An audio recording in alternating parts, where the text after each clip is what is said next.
Uzgoj borovnice kao i drugog bobičastog voća iziskuje veći trud i pažnju proizvođača voća. Zbog radne snage neki voćari izbjegavaju ove biljke, ali neki u tome vide priliku. Cijena ovog voća često je jako velika, pa bi samim tim i zarada mogla biti velika.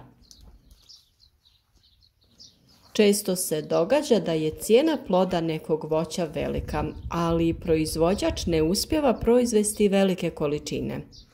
Zbog toga ljudi koji se bave uzgojem trebaju se usavršavati i učiti o uzgoju, novim unapređenjima proizvodnje, gnojidbi, zaštiti biljaka i drugim temama koje utječu na prinose. Zbog toga smo mi tu da damo svoj doprinos u edukaciji i dijeljenju naših iskustava o uzgoju voća, povrća, ali i drugih biljaka. Jedna od biljaka koja je sve popularnija na tržištu je borovnica. U našim videima opisivali smo uzgoj raznog bobičastog voća, ali nijedno voće tog tipa nema toliko zahtjeva kao borovnica. Naime, borovnica je voće koje se u prirodi pronalazi u šumskim predjelima gdje je zemljište jako kiselo. Većina zemljišta na kojem čovjek uzgaja biljke je blago kisela ili neutralna, pa borovnica ne može da uspijeva u takvim okolnostima. Ipak savremeni uzgoj ovog voća doveo je do određenih otkrića koji su olakšali uzgoj, pa i sam uzgoj borovnice ne treba uvijek biti zahtjevan. Budući da borovnica zahtjeva kiselo tlo, potrebno je prikupiti određenu količinu površinskog sloja tla iz šume u kojoj raste zimzeleno drveće poput bora. Stari i raspadnuti ostaci ovog drveta stvaraju supstrat koji je jako kisel i samim tim idealan za uzgoj borovnice i brusnice. Naravno, nismo svi u mogućnosti da dođemo do takvog materijala. Sreća pa takav namjenski kiseli supstrat možemo kupiti u poljoprivrednim apotekama i svim bolje opremljenim vrtnim centrima. Dostupnost ovog materijala učinio je i uzgoj borovnice moguć na većem području. U ovom videu ćemo objasniti način sadnje borovnice te kako i sa čim izvršiti gnojidbu da bi razvoj biljaka bio što bolji. To je jako bitno jer pravilnom sadnjom i gnojidbom naše biljke već u sljedećoj godini mogu dati prve plodove, a u drugoj berba bi trebala biti obilna. Neki uzgajivači borovnice sade direktno u tlo nakon što su tlo obogatili kiselim supstratom. To najčešće rade tako što iskopaju kanal koji napune sadržajem koji je kisel. Ipak većina plantaža za uzgoj borovnice drži u vrećama ili posudama koje potpuno odvajaju tlo od supstrata koji je u njima. Mi naše borovnice uzgajamo u vrećama, a neke u velikim posudama. Kapacitet ovih vreća je većinom 50 litara. Postoje i veće, ali one se koriste kasnije kada biljke budu veće. Sadržaj u vreći je miješan raznim materijalima.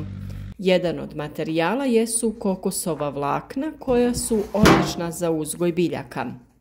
Dolaze u presanom dehidriranom obliku i potrebno ih je potopiti u vodi da bi se povećao volumen 5 puta. Dok se kokos natopi i bude spreman za miješanje, pokazati ćemo vam nove posude za uzgoj. Napravljene su od plastike i jače su od vreća. Vrlo se jednostavno sklapaju i nakon 2 poteza spremne su za sadnju. Sa svih strana ove posude su prozračne, a samo dno je rešetkastog oblika. Definitivno u ovakvim posudama naše borovnice neće imati problema sa previše vlage. Nakon što su kokosova vlakna upila vodu, spremna su za miješanje sa drugim materijalom. U prvom redu miješati ćemo ga sa kiselim supstratom koji smo nabavili u poljoprivrednoj apoteci, a pored toga dodati ćemo prirodnog i umjetnog gnojiva, da bi razvoj biljke bio bolji. Uz sve to dodati ćemo i neizostavni perlit, koji je odlično rješenje kod uzgoja biljaka, jer u sebe akumulira i čuva vlagu. Dok je suh ima manji volumen, a kada upije vodu širi se. Tvar je vulkanskog porijekla, a može se nabaviti i u svim bolje opremljenim vrtnim centrima. Naš dobavljač sadnica, ali i materijala za uzgoj biljaka je firma Berry Project i ukoliko se odlučite za sadnju ove biljke, oni mogu ponuditi sav potreban materijal. Ukoliko ste sa područja Hrvatske, preporučujemo vrtni centar Drijen, gdje se mogu nabaviti jako kvalitetne sadnice voća, ali i sav potreban materijal za podizanje plantaže borovnice. Ravnomjerno ćemo izmiješati sav materijal i dodati ga u posude u koje ćemo posaditi borovnice. Kao prirodno gnojivo koristimo glistenjak koji su proizvele kalifornijske gliste. Dovoljno će biti na 50 litara supstrata dodati 2 kg ovog gnojiva. Pored dodavanja prirodnog gnojiva dodati ćemo i nešto umjetnog. Radi se o mineralnom gnojivu sa formulacijom prilagođenom za uzgoj borovnice. Pored sadržaja NPK makroelemenata, ovo gnojivo sadrži i sumpor, magnezij i druge mikroelemente. Naravno, nećemo pretjerivati sa količinom umjetnog gnojiva. Sada kada smo izmiješali sav taj materijal, u njega ćemo posaditi naše borovnice. Za sadnju je bitno koristiti dvogodišnje sadnice dobro razvijenog korijenovog sistema. Iz tog razloga su najpovoljnije kontejnerske sadnice koje možemo posaditi u bilo koje doba u godini. Sadnice nećemo ukopavati duboko, ali ipak ćemo prekriti korijen određenom količinom supstrata. Korijenov sistem će se širiti u dubinu supstrata, ali i na stranu. Pri sadnji dobro je malo rasuti supstrat i odmotati korijen da bi ga usmjerili van dosadašnjeg supstrata. Na ovaj način biljka će se prije ukorijeniti i naravno nastaviti sa razvojem.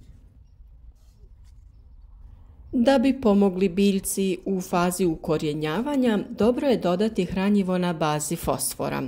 Za to uvijek koristimo hranjivo VP-Fos, koje pored fosfora sadrži i huminske kiseline, a to je kombinacija u kojoj se korijen jako brzo razvija. Svaku biljku ćemo zaliti sa oko 5 litara vode, a ako je supstrat jako suh, zalijevanje možemo ponoviti nakon nekoliko sati. Ako u narednim danima nema kiše, tada treba redovito zalijevati. Zbog plitkog korijena, ali i izolirajućih posuda koje su odvojene od tla, potrebno je paziti na količinu vlage u supstratu. Biljke mogu podnijeti veliku temperaturu, pa čak i sušu, ali za dobar razvoj i kvalitetniju i obilniju berbu biljke treba navodnjavati. Za veće plantaže borovnice treba koristiti sistem za navodnjavanje kap po kap ili neki drugi oblik sistema za navodnjavanje. Ne treba dozvoliti da supstrat presuši, jer tada teže upija vodu u sebe. Zbog toga je bitno redovito zalijevanje sa manjom količinom vode. Nakon što list opadne sa biljaka, izvršiti ćemo orezivanje, a detaljno ćemo to objasniti u narednim videima o borovnici. Nadamo se da će ovaj video biti koristan i da ćete uzgojiti ove biljke u svom vrtu ili voćnjaku. Osvježavajući okus u ljetnom periodu i užitak u plodovima, ali i ukras u vrtu, biti će dovoljan razlog da je posadite. Velik je broj zdravstvenih blagodati po organizam čovjeka, pa i to može biti jedan od razloga za uzgoj. O njima ćemo pričati nekom drugom prilikom. Nagradite ovaj video sa like i podijelite ga sa prijateljima na društvenim mrežama.